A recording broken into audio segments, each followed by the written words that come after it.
صغیر احمد الوی بھائی نے سوال کیا ہے. السلام علیکم ورحمۃ اللہ وبرکاتہ. وعلیکم السلام ورحمۃ اللہ وبرکاتہ. مفتی صاحب امید ہے آپ خیریت سے ہوں گے.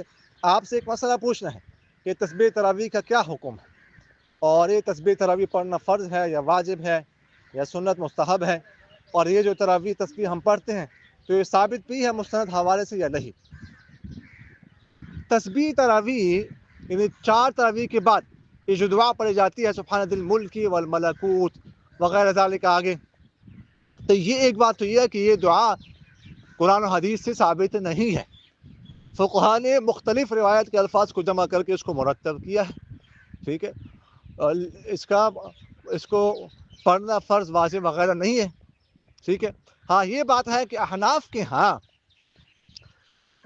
4 تراویح کے بعد اتنی دیر بیٹھنا مستحب ہے جتنی دیر میں 4 تراویح پڑھی گئی ہے. باقی کوئی خاص دعا جو ہے نہیں ہے. اس دعا کو لازم بھی نہ سمجھا جائے، ہاں یہ بھی پڑھی جائے بہتر ہے، لیکن اس کے علاوہ اور دعائیں بھی پڑھی جائے.